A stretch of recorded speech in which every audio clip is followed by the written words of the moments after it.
To read. Yeah, fair enough.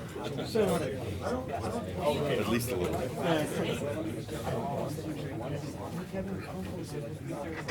How about you? Yeah, this year, yeah, because my last year, so I have a lot of things to get done, and then hopefully, Well, take some time out to enjoy it. yeah.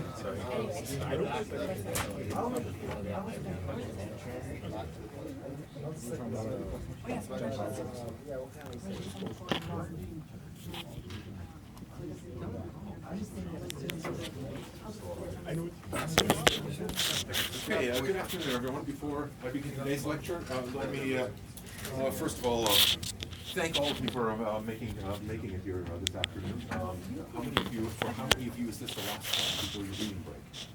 Almost all of you. Awesome. Well, I appreciate your dedication. I hope you all have an opportunity to do some reading, but try to get some rest and relaxation in over the next week as well. Before I begin today's lecture, let me briefly see if there's any quick questions or comments about anything that I've touched on so far, or anything else related to the class. If not, then let me try to pick up where we left off last class, when we tried to understand the significance of the rise of the EU as a political actor in international relations. And while I don't want to go into much of a discussion of the EU in this lecture and try to get to our case study of Germany as soon as possible, I do want to revisit it very briefly in order to make a basic assessment of one of the longest descriptions of the EU that has prevailed for a couple of decades, in which the EU has been repeatedly described, and I don't know who originally came up with this description, as an economic giant, a political dwarf, and a military worm. To what extent is that still the case? To what extent is the EU still an economic giant, a political dwarf, and a military worm? It is certainly still an economic giant. It is still a economic giant in that it consists of over 400 million citizens with a fairly high average standard of living, meaning that Europe still is one of the largest consumer markets on the planet. And it has within its boundaries some of the most powerful economies, most notably, of course, Germany, which remains to this day the largest exporter on the planet, if measured by on a per capita basis. In absolute terms, certainly China is a far larger exporter of goods than Germany is, but on a per capita basis, Germany still bypasses them by a significant margin. Politically, however, the Europeans have not been able to play as prominent of a role as they have economically. And one reason for that, as we began to discuss last class, is the difficulty in developing a common European identity and a common European foreign policy based on that identity, given that Europe still consists of several countries with sharply different political cultures, and to a considerable extent with different sets of interests. That we will notice in particular when we look at the foreign policies of Great Britain and France, and will become also somewhat evident in the context of our discussions of German foreign policy. Each of these countries still have their own sense of identity and their own sets of external interests, in particular based on the continuing interests that France maintains in its former colonial possessions, especially in North Africa, the continuing commitment of Great Britain to maintaining a relationship with its former colonies through the Commonwealth, and in the case of Britain, also its commitment to that quote-unquote special relationship with the United States that has always made Britain, since the beginning of its emergence from the Second World War, reluctant to draw too close into the circle of Europe. That might cause it to become alienated from that relationship with the United States. Finally, Germany, of course, does not have any lasting relationship with a former colonial empire, but has considerable economic interests outside of Europe, especially with respect to Eastern Europe. And that set of different of interests makes it rather difficult to formulate a common foreign policy. Add to that difficulty the fact that each of these countries still maintains their own foreign services, their own foreign ministries. That means essentially that Europe, to this day, does not speak with a single voice in foreign policy. And insofar as it does not speak with a single voice in foreign policy, regardless of its economic clout, it cannot exercise the degree of influence in international relations that a unit of its size would be expected to. Indeed, if Europe were a nation state or a unified sovereign entity, it would be could easily be a challenger to the U.S. In terms of global dominance on an economic level, and a substantial counterweight to China. But for that to emerge, we still have to wait for a much more consistent set of institutions and policies to reflect the interests of a unified Europe. Europe, in that regard, is certainly still a political dwarf. It is also still, to a considerable extent, a military worm.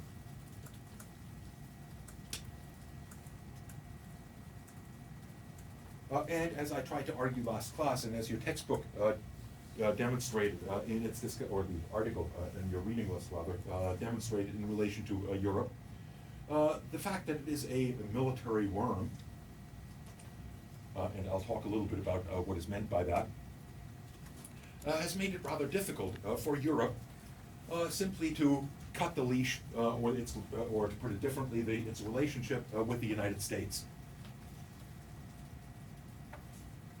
In essence, European powers still feel reliant to a considerable extent on the American military capacities to protect their own interests. For that reason, despite the long differences in foreign policy outlooks of European powers and their North American counterparts, that would suggest that in the absence of a major threat like the Soviet Union, the Europeans would simply cut off their relationship with the United States and develop an independent foreign policy. The Europeans have not done so.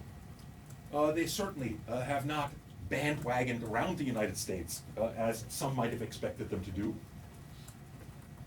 But they also have not taken on the role of counterbalancing against the United States. For that reason, the author described the relationship as one of leash slipping rather than leash cutting. Now, what do we mean by Europe is a military worm? Europe collectively certainly spends a fair amount of money on its military.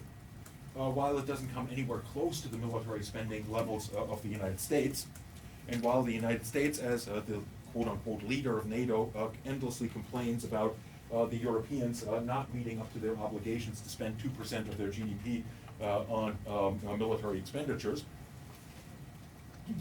Europeans nonetheless spend far more on their military than their most proximate security threat. And the most proximate security threat in that regard is Russia. Russian military spending is slightly below the level of military spending in Italy. From that point of view, you would certainly think that Europe should be capable of defending its own borders against a Russian threat, and therefore being able to maintain a more independent foreign policy with regard to the United States. Why is that not the case? The reason why it's not the case is in large part because Europe still runs several different militaries, national militaries, not a unified military structure. They certainly have made attempts to create a unified military through the creation of a European rapid reaction force, but that remains in its infancy. And consequently, the levels of military spending that the Europeans collectively engage in masks the reality that there's enormous duplication within Europe.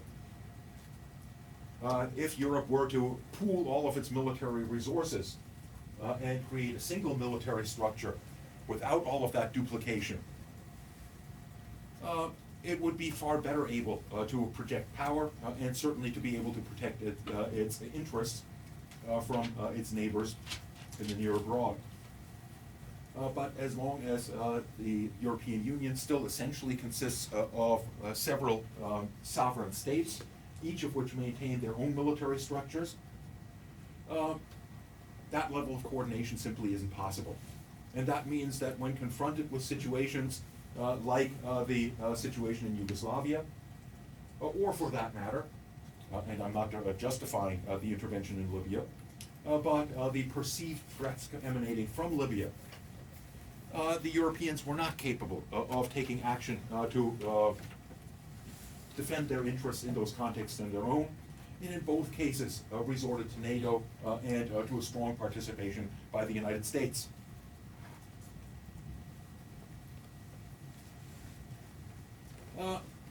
The emergence of a unified military institution, as much as Europeans are certainly looking in that direction, and of a unified foreign policy, will take considerable time to develop. But Europe has been influenced by developments globally that are very much pushing in the direction of Europe formulating its own independent foreign policies.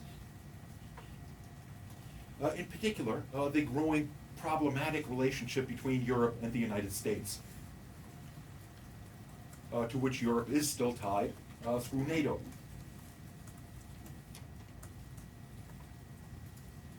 That relationship has always been somewhat problematic, as demonstrated historically by the fact that European and American threat perceptions were rather different even during the Cold War.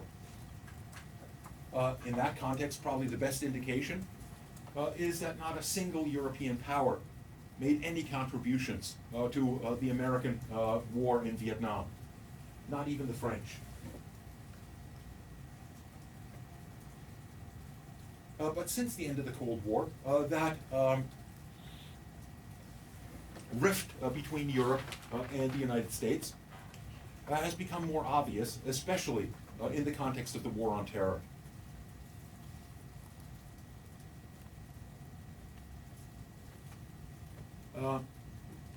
Europeans were, of course, initially inclined to jump to the support of the United States after the attacks of September 11th. And indeed, the Europeans immediately invoked the NATO provisions for collective security and offered their support in the campaign in Afghanistan. Interestingly, the Americans weren't particularly interested in having a lot of European participation in Afghanistan. NATO's involvement, therefore, took place much later when the Americans found themselves bogged down in Iraq. Suffice it to say, however, that when the Bush administration announced its intention to produce regime change in Iraq, and implied that it was also interested in similar regime change in North Korea and Iran, Europeans were not, on the whole, inclined to follow suit, with some notable exceptions.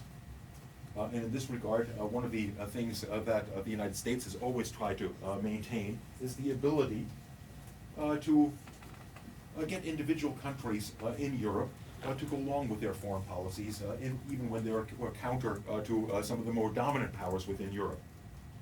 In this regard, most of you are well aware that Europe split over the issue of Iraq, with very prominently Britain and its Prime Minister Tony Blair enthusiastically endorsing the plans to overthrow the government of Saddam Hussein, while the French and the Germans opposed the decision. Some of the less important countries that went along with the invasion were Spain and Poland, which led to Donald Rumsfeld famously declaring that Europe is split between what he called the New Europe and the Old Europe. The Old Europe meaning those that were resistant to American policy initiatives like Germany and France, and the New Europe like Poland and Spain and Britain enthusiastically jumping on the bandwagon with the United States. What made Germany and France the Old Europe as opposed to the Britain and Poland being the New Europe is still very much an open question. Suffice it to say that the Polish government was generally more inclined toward a close relationship with the United States because of their continuing worries about the possibility of a revanchist Russia. Britain was, as I pointed out, keen on preserving its special relationship with the United States. And in Spain, the government actually collapsed as a result of their willingness to go along with the United States. Was replaced by a socialist government that very quickly pulled Spanish forces out of the Iraq conflict. In that regard, a rift began to open up between the United States and Western Europe under the Bush administration. That rift was partially restored or alleviated by the more multilateral orientation of the Obama administration and the ability of the Obama administration indeed to gain considerable public support among the populations of Europe. The Obama administration gained considerable support in Europe, also because of its willingness to engage Iran through diplomacy, including European powers in that diplomatic drive, rather than to aim for confrontation or regime change.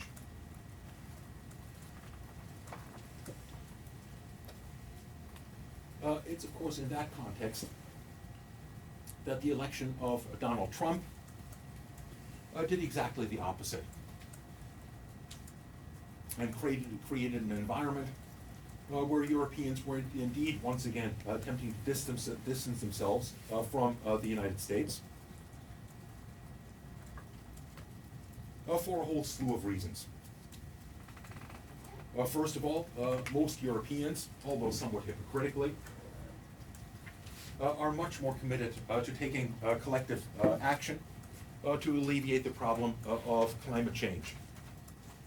I say somewhat hypocritically because as much as, for example, the German government it touts its record in regard to attempting to meet its goals or its commitments for climate change, and has indeed reduced its carbon footprint substantially. The German government still has as its main energy industry the brown coal industry, and brown coal is one of the most inefficient forms of energy sources of coal burning, with a very high carbon dioxide output.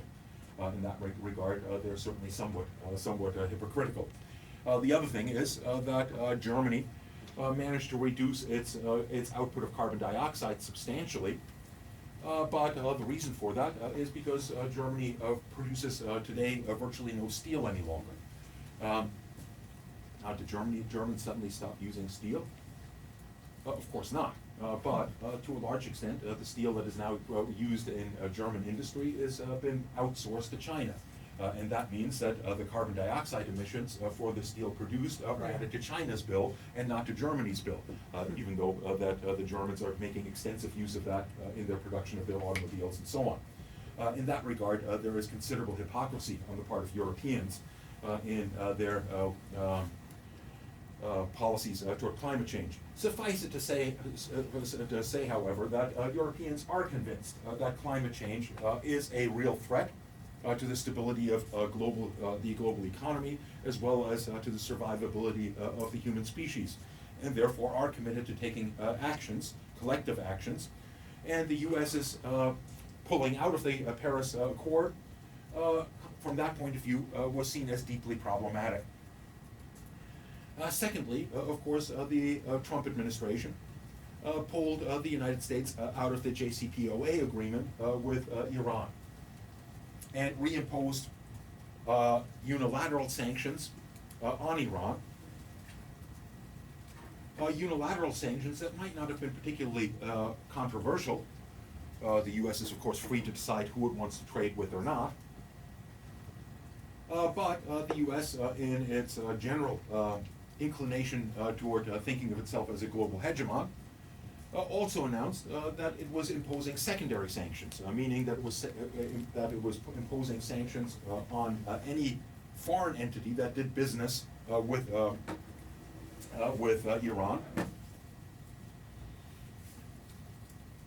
Whereupon the Europeans, desperate to keep the JCPOA agreement alive, and for relatively obvious reasons. One reason is that insofar as the Iranians actually did back out of the agreement and actually did develop nuclear weapons, those nuclear weapons would be a threat to Europe long before they became a threat to the United States, for the simple reason that the missile technology that Iran currently possesses does not have a range that would allow it to threaten the United States, but does have a range that would allow it to reach targets in Western Europe. In that sense, certainly Europeans have more to gain from keeping Iran non-nuclear than the United States does. But perhaps more importantly, the alternative to the JCPOA in terms of dealing with Iran, from the perspective of the United States, is regime change. And regime change means an actual attack on Iran, somewhat like what occurred in Iraq. But Iran is a country of 80 million. And in that regard, an attack on Iran that would certainly begin, since the United States is not inclined towards sending a million of its soldiers in to occupy Iran, and therefore would likely start the campaign against Iran with an opening salvo of air power that would destroy much of its infrastructure, many of its cities, as occurred in in Iraq. And the natural outcome of that would be a flood of refugees flowing out of Iran. And flowing in all likelihood in the direction of Europe. So from that point of view, certainly Europe has every reason to try to keep the JCPOA alive, and in that sense, to cut its leash with the United States. And indeed, the announcement immediately after the Trump administration pulled out of the JCPOA seemed to indicate that that's exactly what they were going to do. The Europeans announced that they would set up mechanisms to allow their businesses to continue to do business with Iran and to bypass American sanctions by creating an institution that became known as INSTEX, I-N.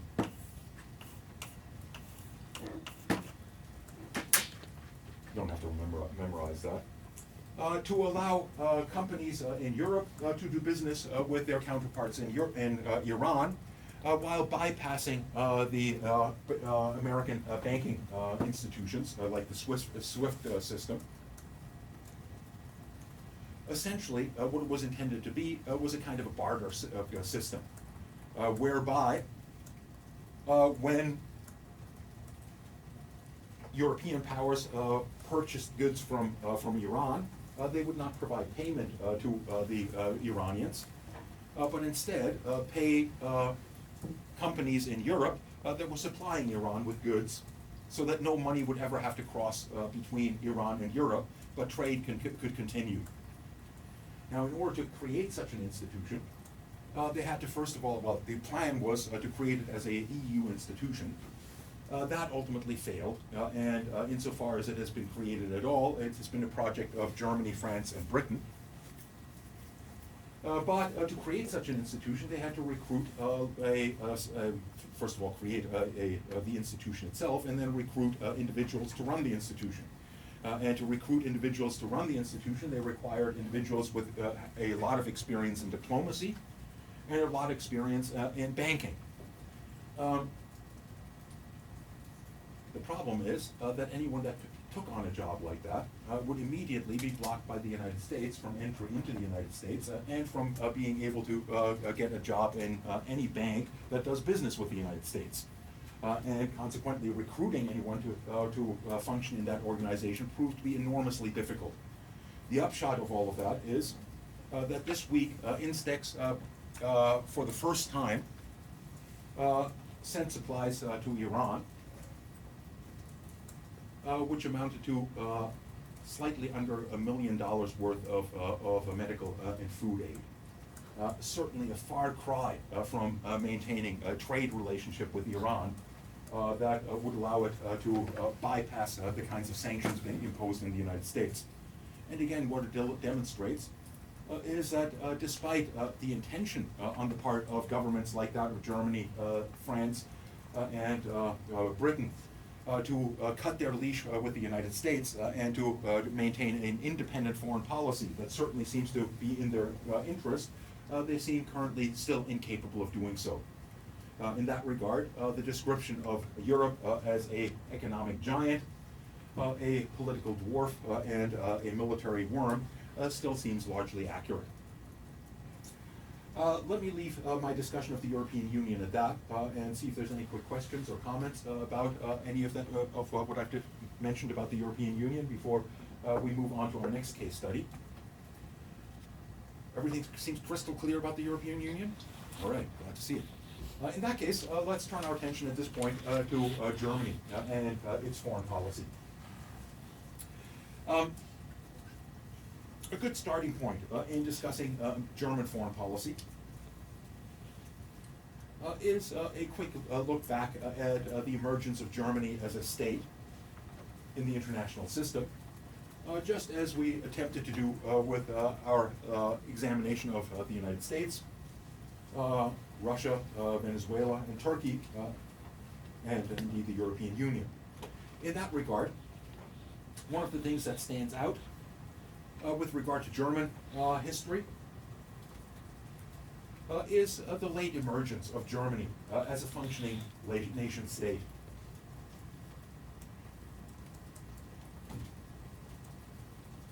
That has a long and complicated history, which has everything to do with the foreign policies of Germany's neighbors, all of which functioned throughout much of European history after the collapse of the Roman Empire, under the common understanding that the German-speaking regions of Europe, if unified, would almost by necessity become the most powerful entity within Europe, and therefore threaten the security of its neighbors, in large part because the German-speaking populations of Europe were the largest population group within Europe, located right at the center of Europe.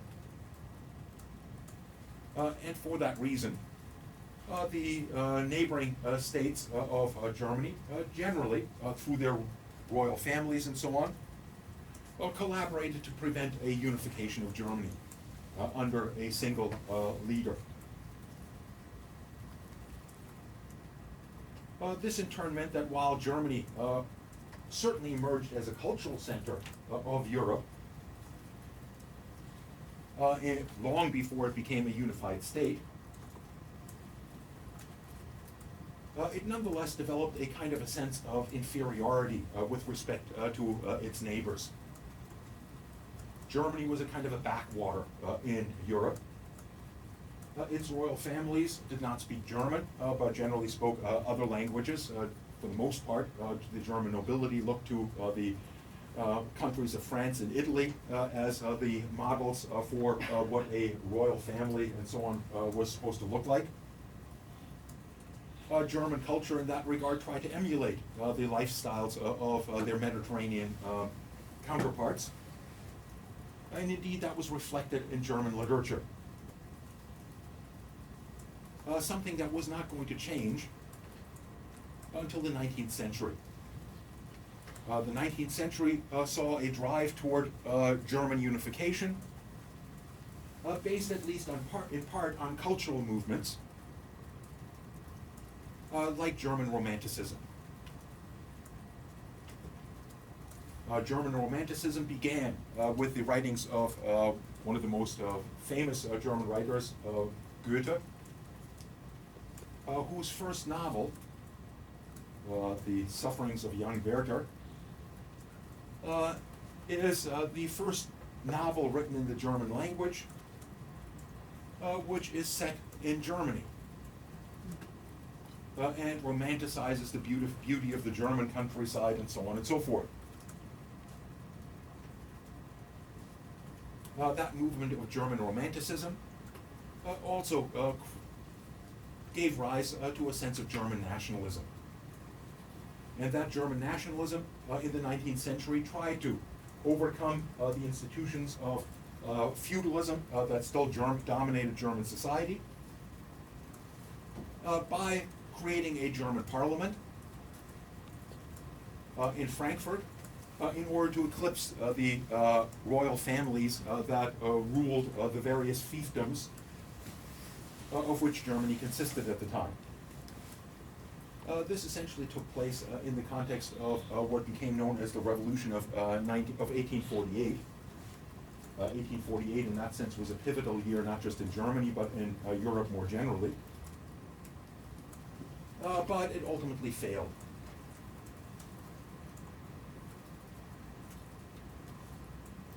Democracy in Germany in that context was seen as a means of eclipsing the history of the feudal order in Germany and bringing modernity to Germany through the democratic process, leading to development and so on and so forth.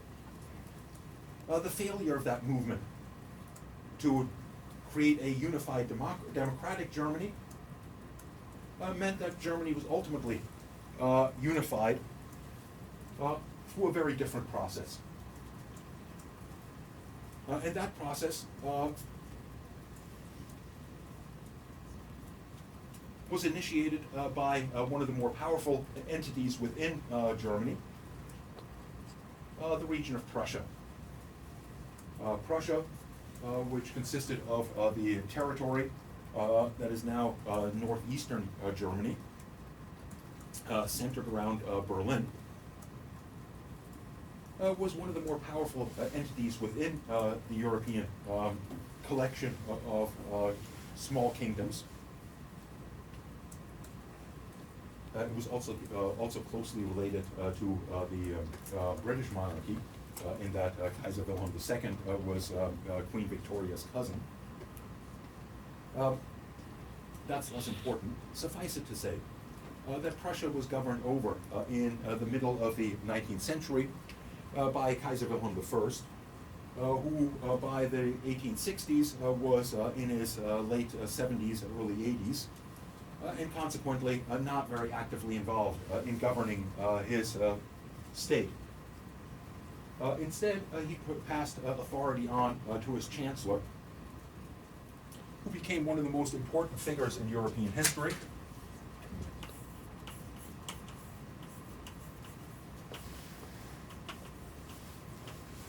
Otto von Bismarck.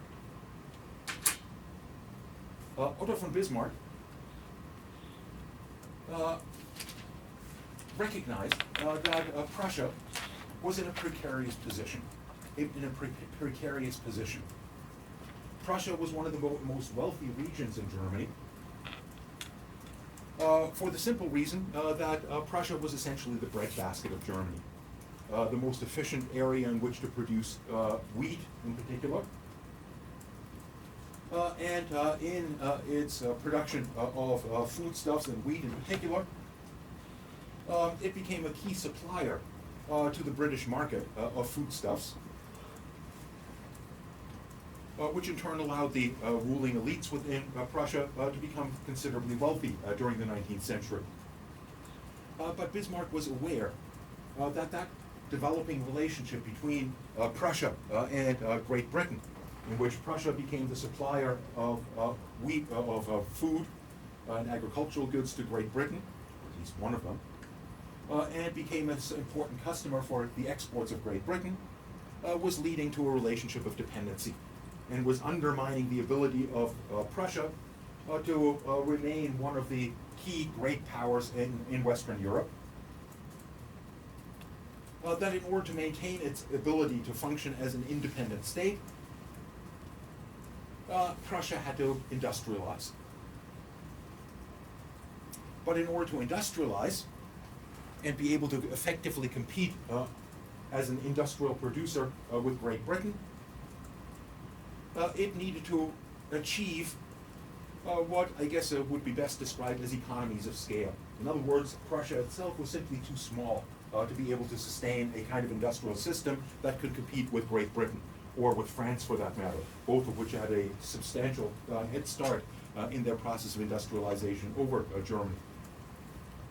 That meant that unifying Germany under the control of Prussia was a kind of a prerequisite for Germany emerging as a major industrial power. In some ways, in a way that's equivalent to the way that the Civil War in the United States was a prerequisite for the United States emerging as a powerful industrial power. I don't want to bore you too much with details of German history. Suffice it to say that Otto von Bismarck got the reputation as one of the greatest practitioners of Realpolitik on the basis of his success in unifying Germany. And he did so through a series of military campaigns. The first, a conflict between Prussia and the throne that ruled over Denmark, in which the Prussian military, which was one of the most effective militaries having emerged out of the struggle against Napoleon, easily defeated the Danish and gained control over the region that is known as Schleswig-Holstein, the northernmost region of Germany, that was previously part of Denmark. He went on from that to a military campaign against Austria-Hungary, in which he handily defeated the forces of Austria-Hungary and gained control over the Kingdom of Bavaria in the process, the southernmost region of Germany. Finally, he launched what is now known as the Franco-Prussian War, in which the Prussian forces handily and very quickly defeated the French forces, and actually occupied Paris briefly, and gained through that campaign control over the Rhineland, over the German-speaking regions adjacent to the Rhine, thus unifying all or most of the German-speaking regions of Europe under the control of Prussia. But doing so not by bringing them into a democratic parliamentary system, but rather under the authority of the autocratic government of Kaiser Wilhelm I under Otto von Bismarck himself. Bismarck is credited with being a brilliant strategician, not merely because of his success in unifying Germany, but also because of his keen awareness of how that unification would influence Germany's neighbors. In other words, he was keenly aware that a unified Germany would create deep worries among the neighbors of Germany, and could potentially lead to a unified alliance against it, which would surround Germany on all sides and make Germany largely indefensible. For that reason, he attempted to avoid what I suppose could best be described as a security dilemmas in Europe, basically by avoiding a close connection between Prussia, or rather between Germany, and its almost natural ally in the context of Europe, which was the Austro-Hungarian throne. Austria was likewise dominated by German-speaking populations, But the understanding that Bismarck had is that the moment that Austria-Hungary, Hungary, and Prussia formed common or made a pact to develop a common set of policies, it would devolve Europe into a bipolar system of powers and essentially undermine the multipolar order that we refer to as the Concert of Europe, that managed to maintain relative peace in Europe throughout the 19th century on the basis of shifting alliances. Those shifting alliances depended on a multiplicity of power centers, such that when one power center became slightly too powerful, it could be counteracted by forming alliances against it. A bipolar order, by contrast, was seen at the time as inherently unstable. Inherently unstable because the second one side got the impression that it had a greater degree of power than its opponent, it had every incentive to take advantage of that situation rather than to allow the other side to catch up.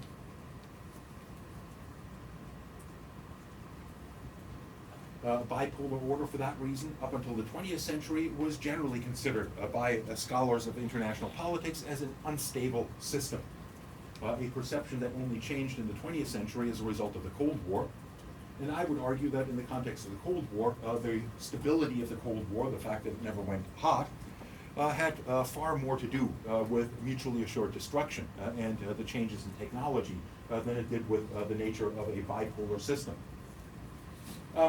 But let's not get into that discussion. The important thing to keep in mind for us is that the ambitions of Otto von Bismarck were relatively limited in terms of maintaining a German unity in order to allow Germany to industrialize. And indeed, Germany did industrialize, again, to a large extent, due to the crafty statesmanship of Otto von Bismarck. In order to industrialize, Germany, like every other late industrializing country, had first and foremost to raise tariff barriers to keep other manufactured goods out of its market. And that referred primarily to British goods. And to a somewhat lesser extent to goods from other regions of Europe like France. But that put Prussia, in essence, into a similar situation as the southern elites in the United States that were also heavily dependent on their relationship with Great Britain to maintain their profitable relationship of trade with them. In the case of the United States, of course, that dilemma gave rise to the Civil War. In the case of Germany, it gave rise to something entirely different. Essentially what became known as the Coalition of Iron and Rye. Coalition of Iron and Rye. What is meant by that is essentially that Otto von Bismarck, who was himself a member of the feudal elites within Prussia, all of whom rested on their control of enormous tracts of land on which their wealth and power was based, convinced his fellow members of that feudal elite in Prussia that they would become a colony of Great Britain if they did not industrialize. And that to industrialize, what they needed to do is to channel their profits not into consumption of British goods, but rather into banks created by the Prussian state, which in turn would channel those profits into investments in industry. In essence, by doing so, the traditional elites of Europe, based on the agricultural system of the production of rye or grains in Prussia, would convert themselves into owners of the major industries.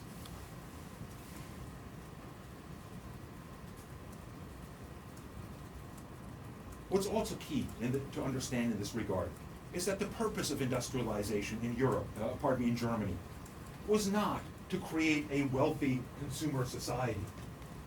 The purpose of industrialization in Germany was for one reason and one reason only, and that was to maintain Germany as a great power. And in that sense, it wasn't just industrialization per se that was important to German leaders or to Otto von Bismarck, but rather the ability to project power. And the ability to project power required certain industries above all else. It required a steel industry, most importantly, because no modern military in the context of Europe in the 19th century could develop in Germany if Germany was exclusively reliant on Britain as its supplier of goods like steel. German industry, therefore, was very heavily focused on the steel industry, on the one hand, which was relevant not only for producing weapons, but for producing the infrastructure that was certainly required for Germany to function as an effective state, including building the railroad systems and so on and so forth. Secondly, Germany focused its attention on a chemical industry. Again, the chemical industry was very closely associated with the development of weapons systems and things along those lines. And thirdly, the electronics industry. In that regard, it is telling that while Britain was the first country to electrify its cities in the 1890s, they did so by purchasing their transformers and generators from Siemens, the German electronics giant, signifying that the Germans had, by the end of the 19th century, bypassed Britain in some of the key technologically sophisticated industries like electronics.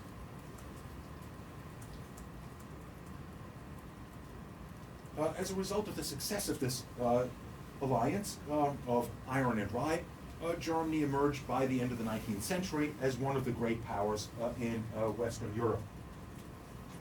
Lamentably, Wilhelm I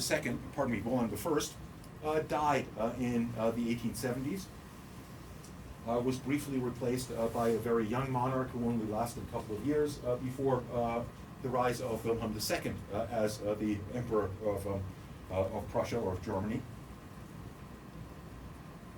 Wilhelm II was in his late 20s when he assumed the throne, and was far more ambitious than his grandfather was, and was in particular not willing to surrender his political authority to Bismarck and let Bismarck continue to run German affairs. Consequently, he got rid of Bismarck, and one of the first steps that he took as Chancellor was to form a more close relationship with Austria-Hungary. And the rest is history for the most part. Of course, it's all enormously complicated, but basically the predictions that Otto von Bismarck had made were roughly accurate. As soon as a close relationship between Austria-Hungary and Prussia, or rather Germany, emerged, it threatened the neighbors of those two countries, in particular France and Britain, and Russia, which very quickly formed a countervailing alliance. And that descended Europe into a bipolar order. And as Otto von Bismarck feared, if a conflict broke out in that context, Germany would be a country in the middle, having to divide its forces between two fronts, which would make Germany relatively indefensible. Furthermore, Germany had no real energy resources other than coal domestically, and had no access to world markets. And despite the productivity of Prussia, was incapable of feeding its entire population without imports. That meant that it needed access to world oceans to maintain its imports, but it did not have a powerful enough navy to challenge the British Navy, which controlled the North Sea and therefore access to world oceans. That meant Germany's goose was pretty much cooked before World War I ever broke out. Despite the fact that Germany obviously did make some substantial gains during World War I. It's that reality that made necessary the development of German U-boats to try to sink as many British ships as possible to gain access to the oceans, which it was relatively successful at, but nonetheless not successful enough to supply itself effectively with foodstuffs, which is one of the reasons why Germany by 1918 largely crumbled. Its military was also more successful than Otto von Bismarck would have anticipated, very quickly having a substantial impact on the Eastern Front, which resulted in the Russian Revolution and the Russians pulling out of the First World War, which in turn allowed Germany to then concentrate its forces on the Western Front. And on the Western Front, Germany made relatively steady progress, first occupying Belgium and then slowly occupying regions of France, such that by 1918, German troops put on one final push to capture Paris and bring about a surrender of the French. And in that final push, reached to just about 30 kilometers outside of Paris. German artillery was able to fire into the city itself, but it did not occupy the city and did not bring about the surrender of France. And it's at that point that the German commander, General Ludendorff, sent a telegram back to Kaiser Wilhelm II saying, we need to sue for peace now.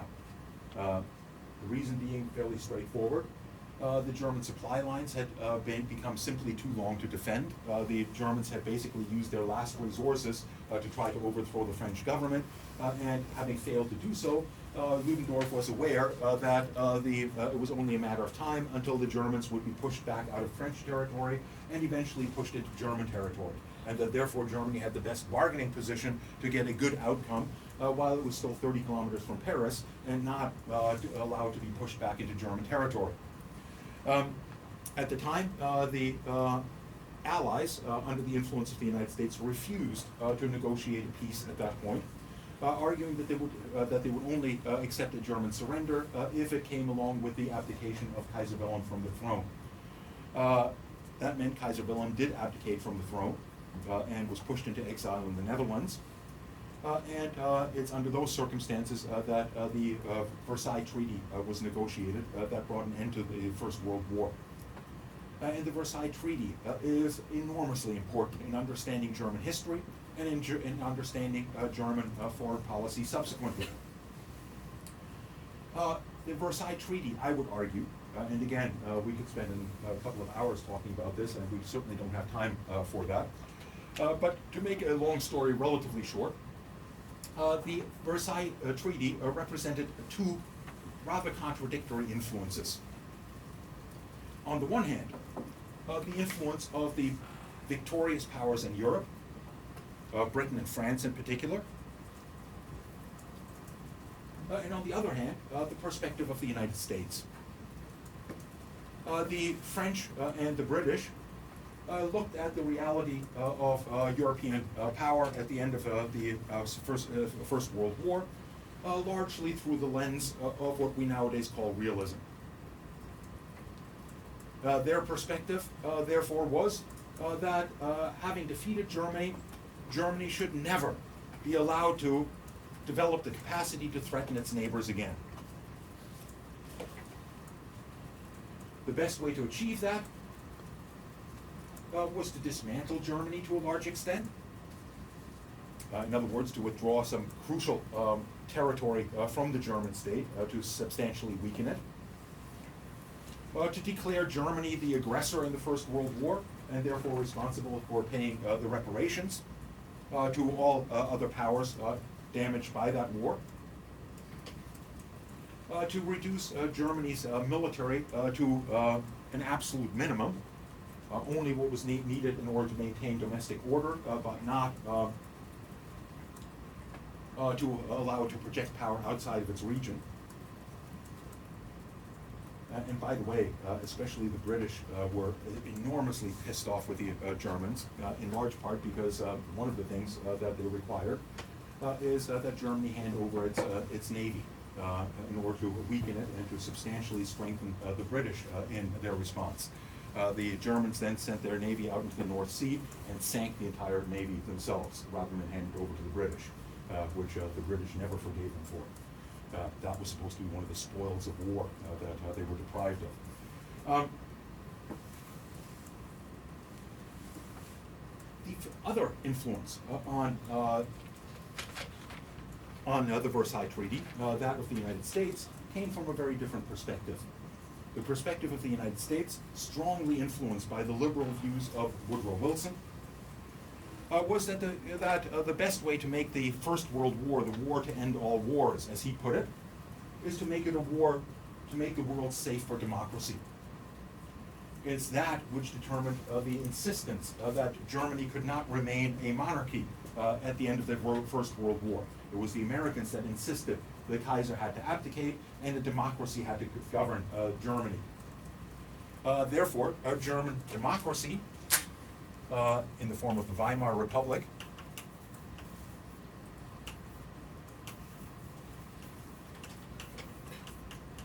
named after the suburb of Berlin in which the Constitution of Germany was written, came to Germany not as a result of domestic pressures for democratization, but as a result of defeat in the First World War.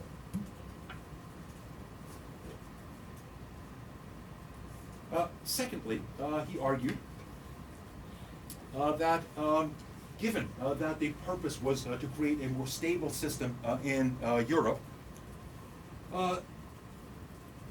the order that was to be created after the First World War should be a just order and not a punitive order that would only give rise to further tensions down the road.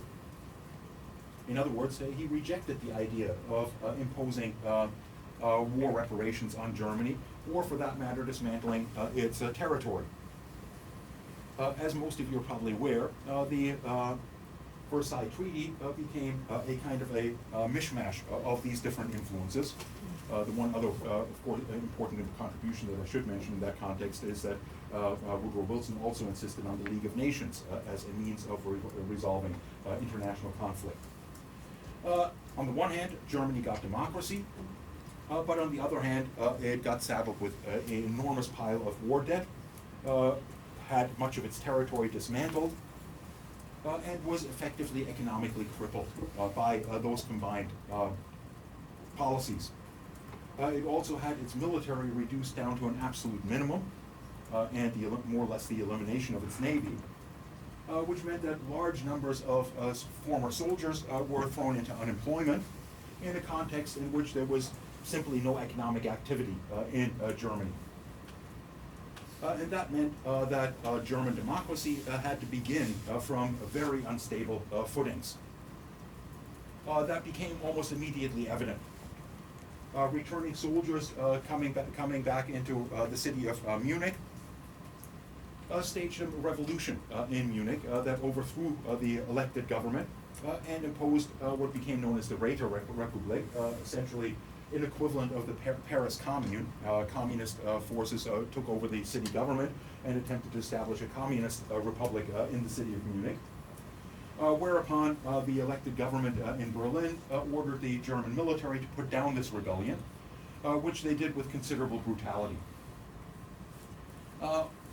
Shortly thereafter, the government in Berlin was overthrown by, again, unemployed soldiers that had formed paramilitary organizations known as Freikorps, since they couldn't find other employment, overthrew the elected government and put their leader, Kapp, and thus it's known as the Kapp Putsch,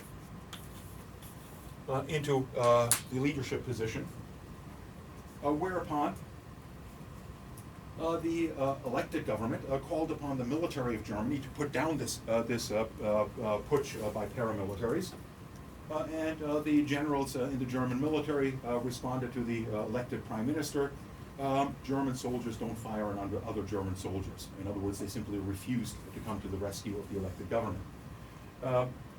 That might have been the end of German democracy, but the elected government then called a general strike, and the general strike was observed throughout Germany, and eventually forced Kapp to surrender and to restore the elected government to power, whereupon he was arrested and put in front of the courts for treason, and the courts simply refused to prosecute him, which demonstrated that the military was not in support of the elected government, and that the old judiciary, which was a remnant of the imperial rule prior to World War I, likewise was not willing to defend democratic institutions. In other words, democracy was built on very shaky grounds.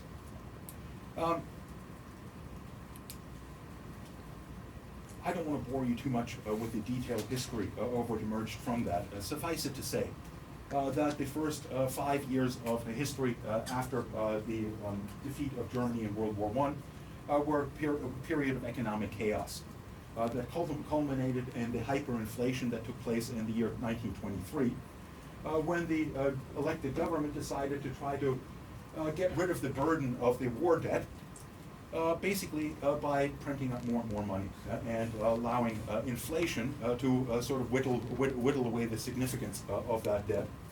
And in the process, they essentially stimulated what became known as hyperinflation. Hyperinflation was a period from the beginning of 1923 until the fall of 1923, when the rate of inflation in Germany was roughly 100% per day. And if you think about that for a moment, that means essentially that if you got a paycheck today and weren't able to spend the money on the same day, it would be worth half the amount the next day, and half again the day after that. The upshot of that is that in order to keep up with that rate of inflation, you had to double the money supply every single day. And that meant that the printing presses were going furiously, but they couldn't keep up with it, and therefore authorized every single municipality to print up their own money to try to keep up with the demand for more and more money. I haven't been able to find it for the last little while, but my grandfather at one point gave me a couple of bills, one of which was printed in 1914. It was a nice big bill for 10 Deutsche Reichmarks, looked like it was worth something. And then he gave me another one from 1923 that was for 1 million marks. And it was printed on a piece of paper about this big, very cheap paper, and printed only on one side. And on the other side, they printed with a stamp 1 billion marks across it, because at one point they ran out of money, and rather than printing new money, they just used stamps to increase the denomination on it. What that all amounts to is that the German economic system was in chaos.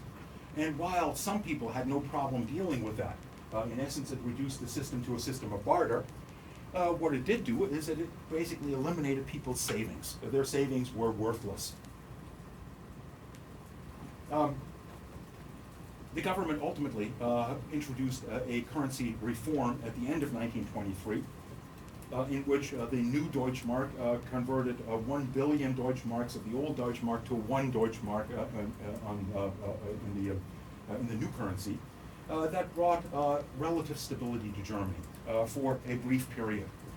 In essence, one reason for that was that the instability in Germany was looking like somewhat of a threat to Germany's neighbors and to the United States, which consequently decided to provide Germany with substantial credits to help it to recover its economic stability. And therefore Germany prospered in the latter parts of the 1920s until the stock market crash in 1929. Again, that stock market crash occurred, of course, in the United States, but it immediately resulted in American banks that were the biggest creditors to Germany withdrawing those credits. And therefore, Germany, despite the fact that the Depression began in the United States, and the United States ended up being the second worst affected country in the world by the Great Depression, Germany was by far the worst affected. Within a very short period of time, unemployment rates in Germany went well above 30%, which meant that large numbers of German workers were on the streets without any employment, without anything to do, and became recruiting material for both the Communist Party and for the slowly growing Nazi Party. And it's in that context of competition between the communists and their socialist counterparts and the Nazis that these parties both grew in their representation in the Bundesrat, convincing the old elites within Germany that they faced a stark choice, either to throw their weight behind the newly rising Nazi Party, or to throw their weight behind the communists. And the choice on that score was pretty easy. In essence, the old elites all backed the Communist Party, the Nazi Party. Adolf Hitler in 1933, after repeated elections, and again, I don't want to go into too much detail on the nature of the Weimar Constitution, which had substantial problems, being based on a system of pure proportional representation, in which there were a multiplicity of parties, none of which were able to form majorities. The governments lasted on average less than 6 months before new elections had to be called. And slowly but surely, the Nazi Party emerged as the largest, but not the majority party within that. And that meant in 1933, the president at the time, Otto von Bismarck, Hindenburg, saw no choice but to appoint Adolf Hitler as the chancellor, the equivalent of the prime minister in the German constitution. And Hitler, once having been appointed, very quickly used the burning down of the Reichstag, which he accused communists of instigating, to institute dictatorial powers in what became known as the Enabling Act. That more or less eliminated the role of the parliament and gave him a free hand in instituting his policies.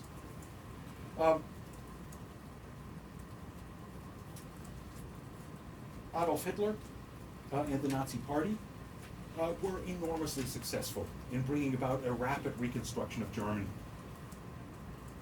They did so, in essence, by following policies that have since then become known as Keynesianism. In other words, instituting demand stimulus through government spending. In the context of Germany, that basically meant that the government once again got busy printing money to increase the money supply, used that money in order to hire unemployed workers, to build the Autobahns, to expand the railway system, to eventually build new armaments and so on and so forth, which in turn created more income among the working class, which created demand for other industrial goods, and consequently got Germany from a state of 30% unemployment, or over 30% unemployment in the beginning of 1933, to full employment by the end of that year. Germany recovered enormously quickly. And the fact that Germany recovered so quickly, in turn, meant that Germany's neighbors looked to Germany as an engine to recreate economic activity, and tended to view it more as an opportunity rather than as a direct threat.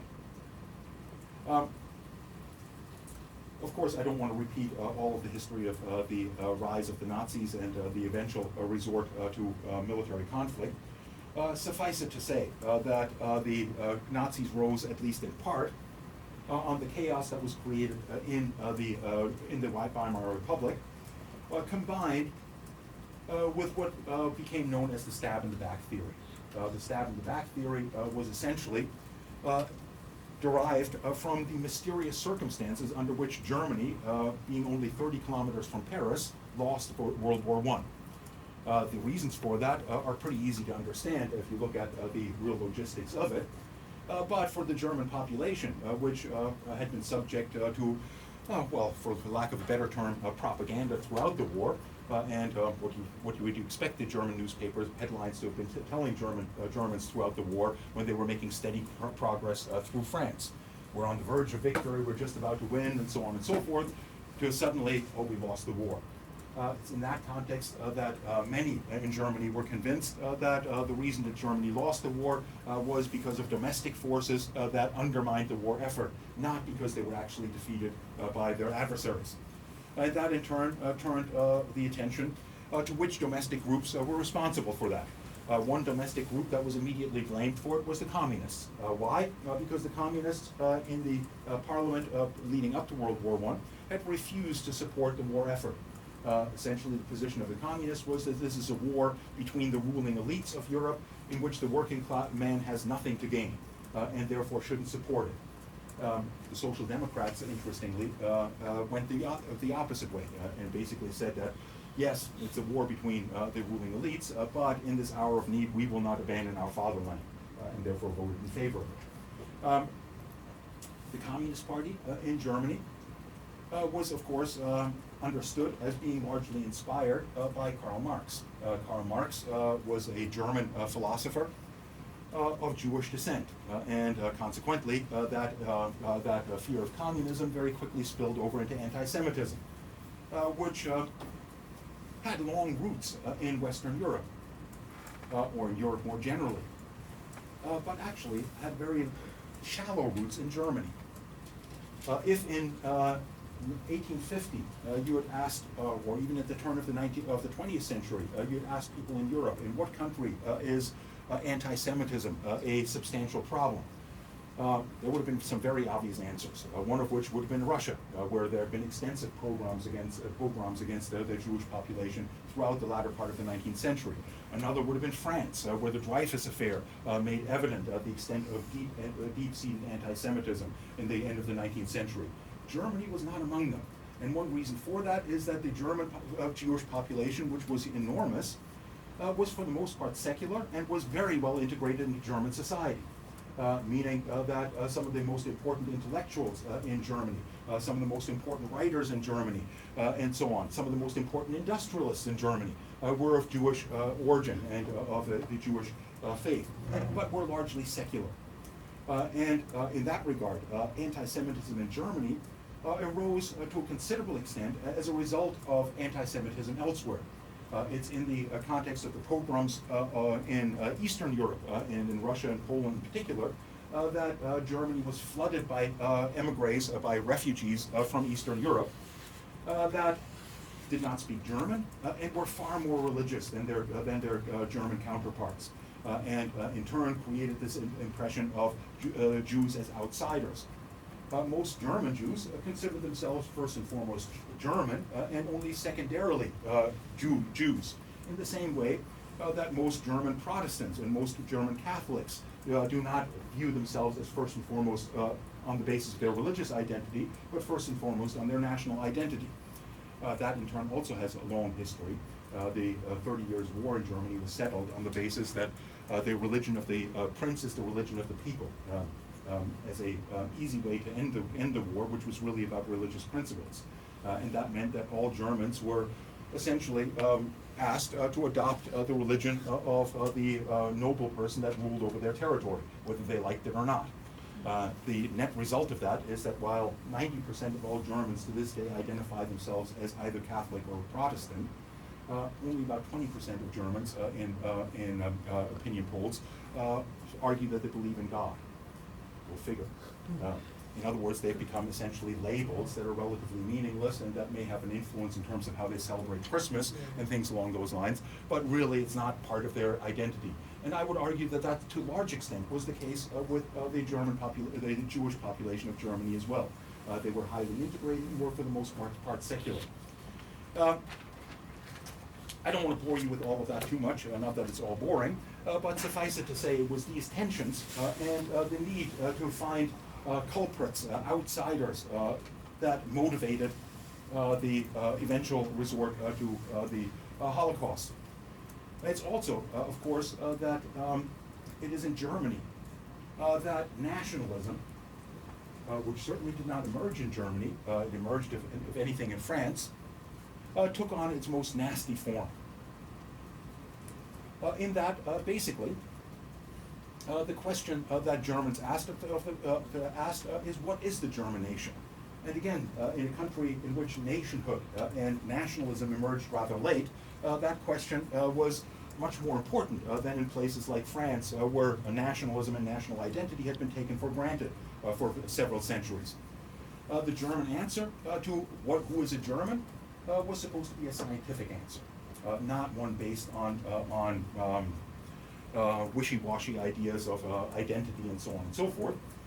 And that meant that the German state gave a biological answer based on genetics, not on identity.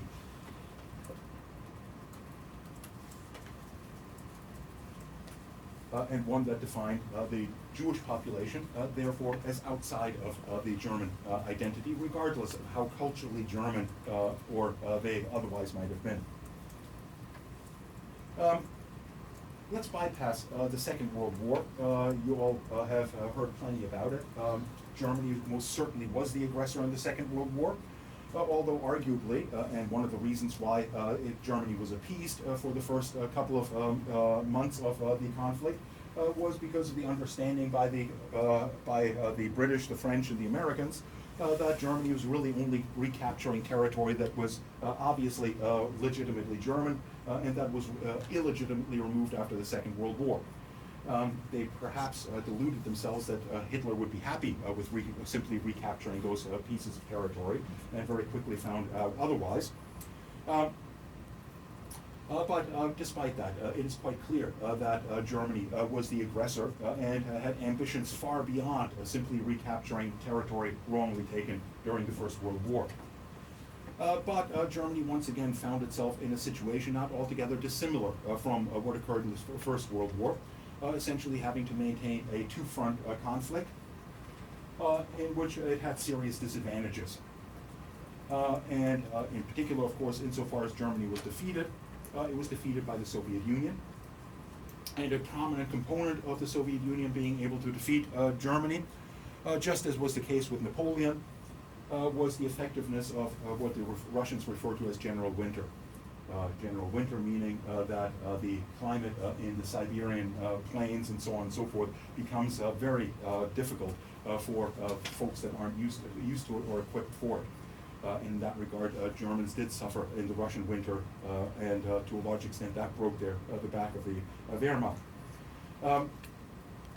What is interesting from our perspective, however, is not so much the Second World War and the loss of Germany within it, but how that conflict and its aftermath influenced German foreign policy.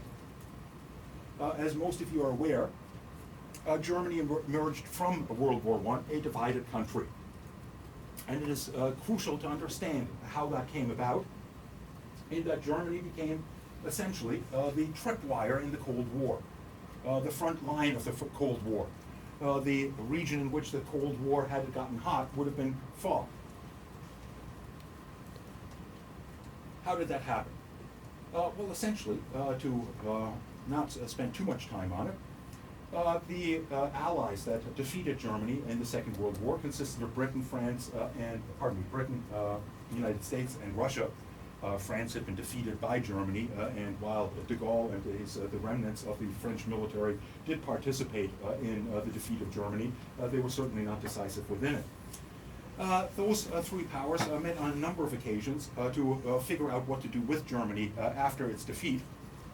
And came up with essentially a fairly simple formula that became known as the 3 Ds. The 3 Ds basically stated that each of the countries would be responsible for administering the region of Germany that they liberated from Nazi rule. And in those sections had to achieve 3 goals. First, the denazification. Second, the demilitarization. And thirdly, the democratization of that region. Once having achieved those goals, the regions would be reunited under an independent German government to allow Germany to emerge as a unified democratic state. One of the biggest problems in that regard was that first of the 3 Ds, the denazification. In that regard, Stalin had a pretty straightforward answer to how to deal with it. He basically said, we'll take the top 10,000 Nazis, march them out in the field, mow them down with machine guns, end of story.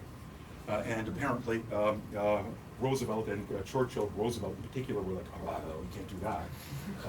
We got to write up some laws and then put them in front of courts and convict them according to those laws, and then march them out in the field and mow them down with machine guns. Not quite. But basically the idea was to create some legitimacy out of this by not simply imposing victor's justice on Germany. And the means to avoid that perception of victor's justice was to draw up international laws according to which these German officials could be tried. That produced enormous problems, one of which is that the laws that were drawn up, that are the basis of international law to this day, could only be laws that could be applied to Germans, but not equally applied to British or American officials. And therefore, one of the most crucial war crimes that was committed during the Second World War, the extensive bombing of civilian populations, both by Germany and Japan, as well as especially by Britain and the United States, was left off those books and continues essentially to be off the books as a war crime to this day, a deep flaw in international law. Suffice it to say, however, with regard to the three Ds, the one problem that emerged is that the Soviet Union had no big problems with the denazification. One reason for that is that, as indicated by Stalin's attitude, most German officers were well aware that if they fell into the hands of the Soviets, they probably wouldn't survive. And consequently did whatever was possible to be captured by the British or the Americans and not by the Russians. And indeed, the few that were captured by the Russians, for the most part, didn't make it back onto German territory. That meant that denazification wasn't much of a problem in the eastern sectors that were liberated by Russia. Furthermore, prior to the war, the Nazis had driven all of those subversives in Germany out of the country. And the subversives were those that belonged to the Socialist or Communist Party. Well, guess what country was willing to accept them as refugees? Of course, Russia. And that meant that Russia had a large number of German citizens that had previously functioned in state offices and so on and so forth, and could be brought into Germany to govern the region that was liberated by the Soviet Union fairly effectively. From the point of view of Britain and the United States, the problem appeared entirely differently. If the British and the Americans were to exclude all of those that had been guilty of participation in the Nazi state from participation in the future state, there'd be nobody left to run the government. Consequently, they could try to recruit those that had not been complicit in the crimes of the Nazis, but all those people were either socialists or communists. And the Americans and the British were not about to allow a lot of Americans, a lot of communists and socialists to take over this new German state. The upshot of that is that denazification never went very far in West Germany. The first step was that the Americans declared that denazification would only apply to those that had been employed by the state, not to the private sector. Now that might seem reasonable. Why should companies be held responsible for the crimes of their government? Except that the definition of fascism, as explained by Mussolini, is a system in which you cannot fit a piece of paper between corporate and state power. In other words, where corporate and state power become one and the same thing. And what that essentially meant is that the top executives of the major corporations in Germany, like Siemens, like IG Farben, and so on and so forth, were all deeply complicit in the crimes of the Nazis, including supplying the poison gas used in gas chambers in the case of IG Farben, including making use of slave labor in the concentration camps during the war and so on. But they were all left off the hook and essentially declared not guilty of collaboration. Within those remaining as targets of denazification, there was a list of roughly 10,000 people in the public service that were supposed to be excluded from future participation. Within a year, basically all but a few hundred of them found themselves back in their old jobs.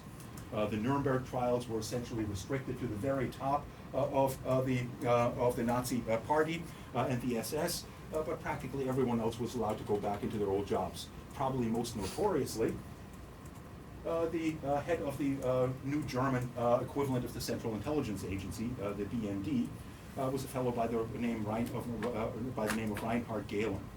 Reinhard Gehlen's previous job was the head of the intelligence agency of the Nazi regime. In other words, he kept his job despite the fact of being one of the key players in the Nazi regime.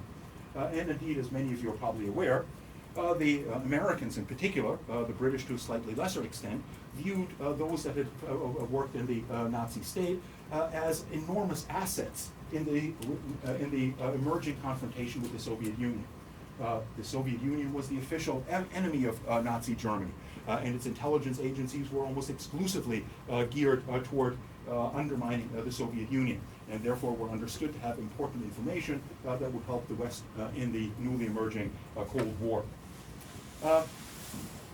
Why do I mention all of this? What does this have to do with foreign policy? It has a great deal to do with foreign policy, in particular, if we look at foreign policy at least in some ways, reflecting political culture. German political culture, in this context, is deeply problematic. Deeply problematic in that Germany does not have a kind of set of myths like those that we explored with regard to the United States that portray German history as in a positive light, and are a unifying theme in German society. Instead, it remains deeply contested to a considerable extent to this day. And one outgrowth of that is that in the aftermath of the Second World War, expressions of German nationalism simply were unacceptable,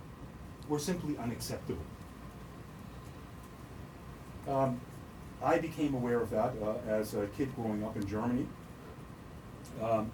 only after moving to the United States and arriving in the United States in 1972 and being sent to a public school in New York City. The first thing that I had to do on the first day of school, what I had to confront, was everyone had to stand up and pledge allegiance to the flag of the United States. I'd never seen anything like that in my life.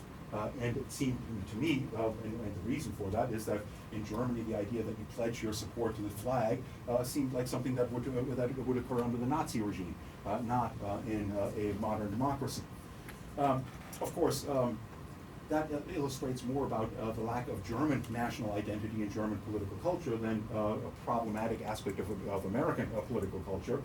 It's fairly natural for people to want to take pride in the country in which they live, and certainly Canadians do the same thing with their flag. But the absence of that in Germany is pretty telling. And it's something that has emerged only as an acceptable form of expression very recently in Germany. That there is a renewed sense that Germans should take pride in their history and in their country. A very telling component of that, and I'll try to finish that section of our discussion, or to finish my lecture with that, is the lasting impact of that on German culture. A brilliant illustration of that lasting impact is, and if you have some time over the reading break to look it up and rent it or something along those lines, watch the film called The Nasty Girl. It was a German film based on true events, although it's dramatized, it's not a documentary, about a girl in a village in Bavaria who got an assignment in the 1980s to write an essay on a local hero. And she chose the mayor of her town as the local hero to write about because he was the mayor of the town, and because he became the mayor of the town because of his strong record as being part of the anti-Nazi resistance.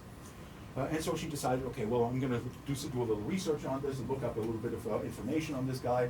And as she looked up information from the period of the Third Reich, she discovered that he was not in the resistance, that he was in fact one of the most prominent and most vehement Nazis during that time.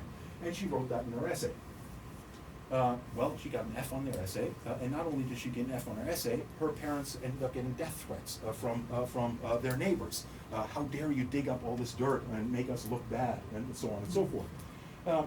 The reality of which is that what happened in that movie is true for pretty much every single German of my generation.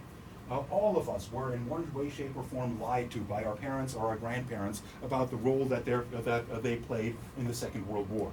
Doesn't mean that everyone in Germany was guilty, as the doctrine of collective guilt that was imposed on Germany by the United States and Britain indicated.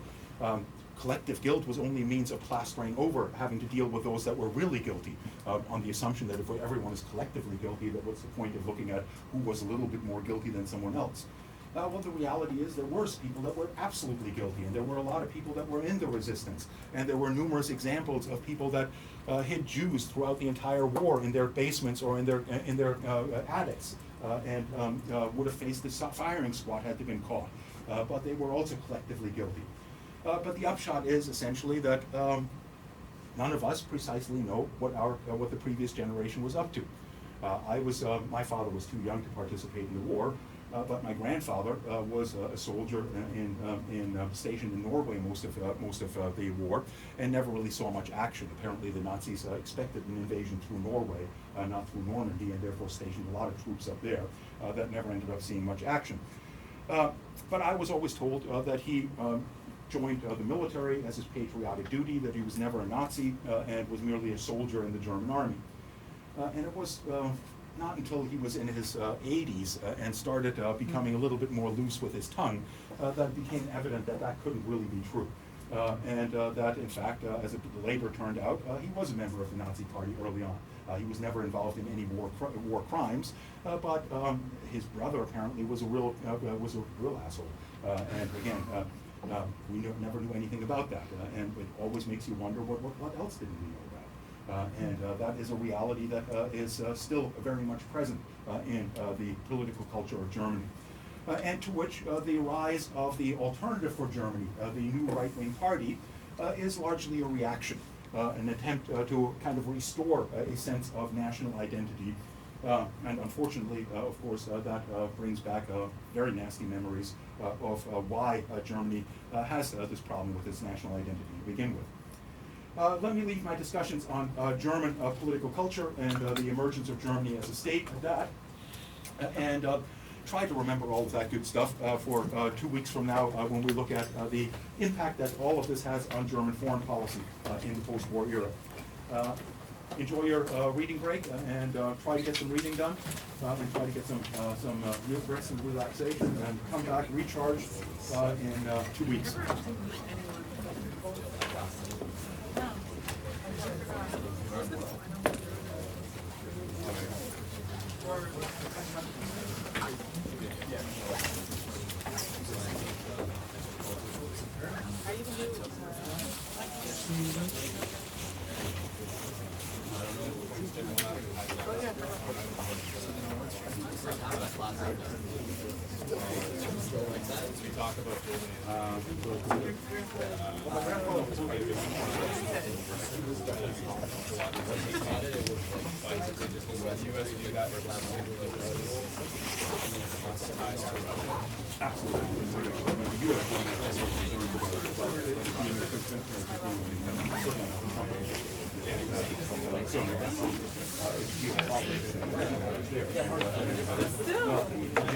Germany would probably look at that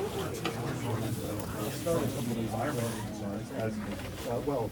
We're giving up our nuclear power industry, although that is something that is controversial because, well, again, nuclear power is not carbon neutral as many people claim it is, but that's not the reason why they're getting rid of it. The reason they're getting rid of it is because of the Chernobyl and Fukushima and the perception that something like that could happen in Germany and would be totally unacceptable. But in the context of losing nuclear power as a power source, the only alternatives that Germany has is either to massively expand its coal power plants, which would go very much against any climate goals and would reintroduce enormous levels of air pollution and so on and so forth, or to make use of natural gas. The Germans have been ramping up wind power, solar power, and so on significantly, but that can't meet the entire energy needs of Germany, especially not for those kinds of things like transportation fuels and things along those lines that are much more difficult. So for that reason, the Nord Stream is still very much important. The other thing is, of course, that from the perspective of Germany, Germany largely saw the collapse of the Soviet Union as opening up an enormous window of opportunity to the east, not only in Eastern Europe, but also with regard to Russia. In many ways, the German economy and the Russian economy were perfectly symbiotic or complementary. Russia needed updates in technology. Germany is the biggest exporter of modern technologies. Germany is hungry for energy, and Russia is a major exporter of energy. Russia is so valuable one of that. So from that point of view, it made perfect sense for Germany to explore that. It's only the geopolitical concerns that resulted from the rising tensions between the East and West that have drawn that into a problematic picture and have caused American resistance to it. From the perspective of Germany, it still looks like a pretty attractive situation. It's also a matter of to what extent do the Germans see the Soviet Union, or rather Russia, as an important threat to their security. And I would say that that argument isn't as strong in Germany as it appears to be in Russia, as it appears to be in the United States, and certainly as it appears to be in the Baltic republics and Poland and so on and so forth. From that point of view, Germany is has generally been much more inclined toward extending its trading relationship toward Eastern Europe and including Russia within that. And in that regard, they are also much more in keeping with the geopolitical visions of people like Zbigniew Brzezinski, that argue that the West's best interest is to prevent a close collaboration between Russia and China. And obviously, the more Russia is cut off from its its markets in Western Europe, the more it's going to be inclined toward forming close relations with China. Does that kind of answer your question? So you're talking about like your grandparents, and then so like I was raised in Canada my whole life. Right. Never really like interacted with my family much. And one day I started to go Google my family, and then I find this entire book written about my grandfather's older brother. Turns out he killed 4 people. Whoa! Yeah, and then he was back in the '60s, and he's known as the it details like the Romeo and Juliet of Suriname. And Wow. that he was actually used as like an allegory for like the boogeyman. So parents would scare their kids like, oh, he's gonna come for you if you don't do good on your tests or you don't go to sleep. And then my mom never really talked about her family, whatever. Only to Well, her dad, but never that side. I didn't mean to suggest that that's absent from any family. Oh, All no, families yeah. have their little dark little Yeah. secrets that they don't tell the little kids and so You're on not and so alone, forth. Professor. Yeah, but it's obviously a slightly different context when it's sort of something that's society wide, Yeah. and with the kind of serious 100%. implications that Nazi collaboration had. Yeah, I ordered the book, but it's all in Dutch. I can't even read it. Oh, good for you. All right, thank you. Have a good day. Have a good day. You seem like you have a genuine passion, so I think. I have a book. You sure?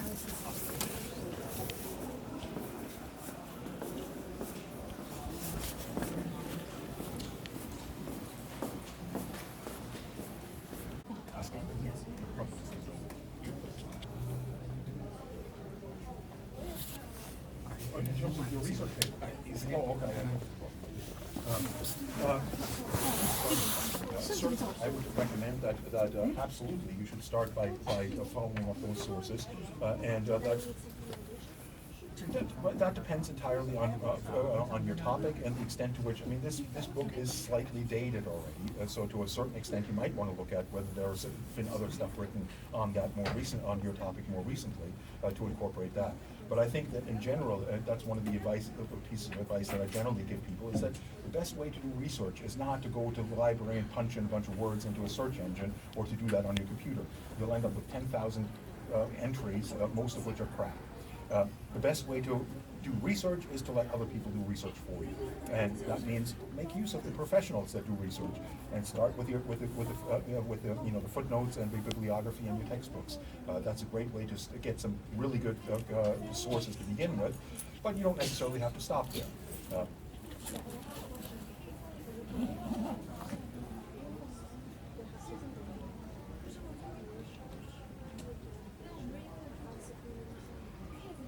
I don't think you have to bother defining realism. I think for a third-year course, you can assume that I know what realism means, and you don't have to do that.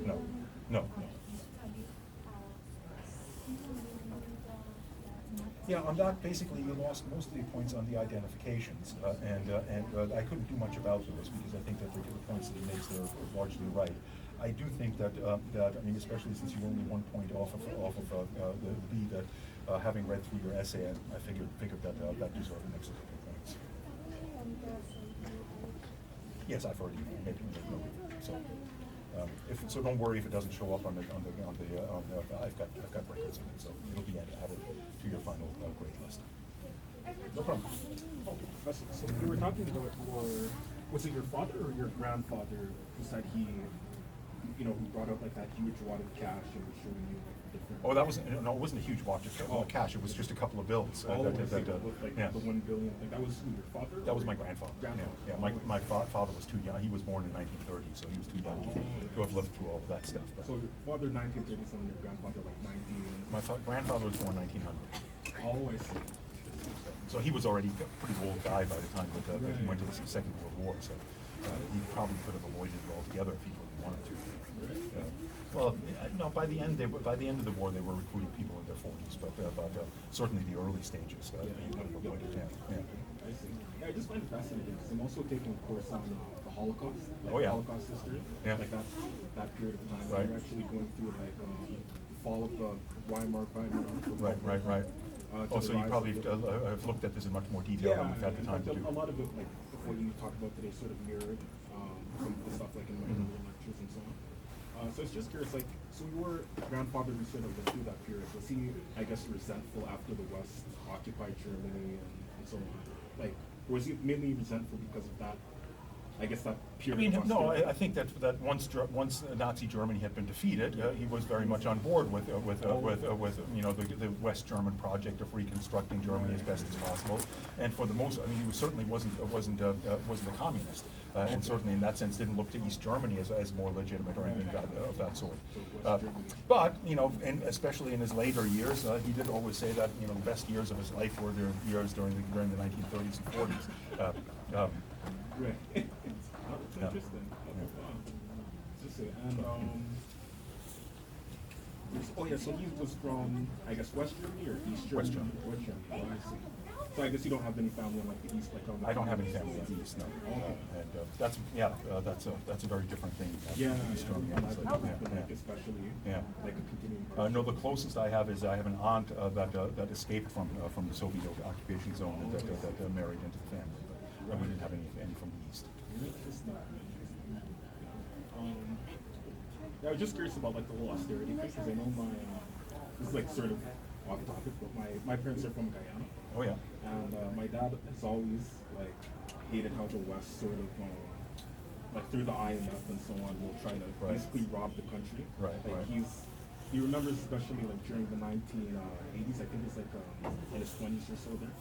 And he remembers like when the U.S. put like sanctions and stuff like that. And That's how, right, yeah. You know, just like Germany, they Right. had to actually print like a lot of money just. Well, yeah, no, I don't know Suriname that well, but Latin American countries went through numerous episodes of that. Yeah, Similar in fact, it's kind of- very similar yeah, yeah. to Venezuela. It's because like Guyana is sort of flirted with Right, right. socialism / communism. Right, right. The West call it communism.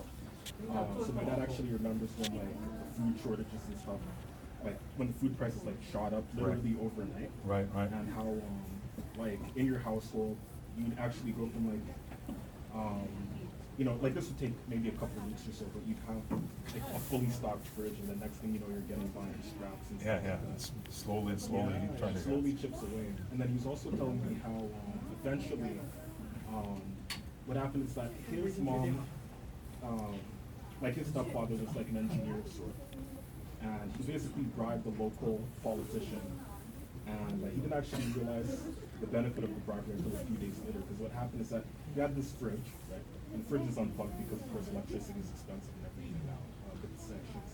So eventually he walks by the kitchen, the fridge starts humming, so it's turned around. And then he opens it, and this fridge that was empty for days on end Suddenly full. Well, suddenly there's a huge bag of shrimp in the freezer portion of the. Oh, nice. So literally from the bottom to the top. And it was just from that little bribery that his grandfather did. So it's like, it's amazing how in those kinds of crises, like. Well, it's that's, I literally mean, who you know. things start to melt down and people look after themselves however they can. And yeah, those kind of weird things happen for sure. Let me deal with these other. Yeah. Oh, no, I'm folks sure here. much time. I just Well, wanted to well, sort of share that. thanks for sharing that with me. That's interesting. We go outside for the talk. I think it's